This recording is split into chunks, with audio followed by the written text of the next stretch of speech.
Ticket rate జర్ర ఎక్కువనే గాని మెట్రో వచ్చినాక పట్నంలో అటు ఇటు తిరుగుడు అల్కగా అయ్యింది. దూరమైనా సరే 10-20 నిమిషాలల్లా రయ్యమని వెళ్ళిపోతుర్రు.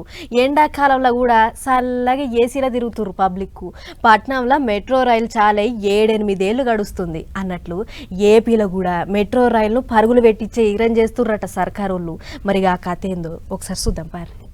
సీఎం బాబు సారు ఎక్కడ ఏ మీటింగ్ పెట్టినా రాష్ట్రాన్ని అన్ని తీర్ల పరుగులు పెట్టిస్తాం, దునియాలనే ఏక నంబర్ చేస్తాం అన్నట్టే చెప్తున్నాడు. అన్నట్టుగానే అమరావతి పనులు మళ్ళా చాలైనాయి. అటు పోలవరం పనులు కూడా రూవడి పెంచినట్టే అనిపిస్తాంది. ఇప్పుడు కొత్త ముచ్చట ఏంటిదంటే విజయవాడ విశాఖపట్నం 2 జాగాల్లో మెట్రో రైలు నడిపియాలని గట్టిగానే తిప్పలవాడుతున్నారట.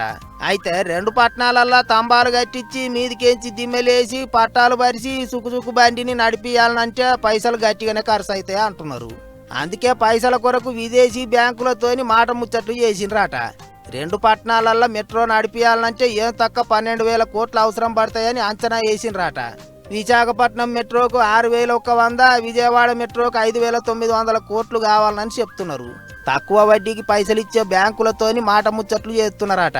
ఇదే ముచ్చట మీద జల్దిగానే సెంటర్ సర్కారులతోని ఇటు రాష్ట్ర సర్కారులతోని బ్యాంక్ ఆఫీసర్లు మీటింగ్ అవుతారని కూడా చెప్తున్నారు. ఎట్టనన్నా చేసి మెట్రో రైలు తీసుకొస్తే ఏపీకి ఇంగింత కాల వస్తుంది, పేరు పెద్దగా అవుతుంది, పబ్లిక్ అన్ని తీర్ల సౌలత్ అవుతుంది అన్నట్టు చూస్తున్నారట సర్కారోళ్ళు. విశాఖపట్నంలో మెట్రో రైలు వస్తుందని చాలా దినాల సందే అంటున్నారు. కానీ ఇప్పటిదాకా ముచ్చట ముంగట పడలేదు. అయితే ఈసారి మాత్రం ఎటు తిరిగి బండిని పట్టాలు ఎక్కియాలన్నట్టే చూస్తుండ్రాట. మరి ఇక చూడాలి ఎట్టెట్ట చేస్తారో. కానీ మెట్రో రైలు కూడా వచ్చిందంటే ఇక అమరావతికి తిరుగులేదనుకుంటారు చాలా మంది.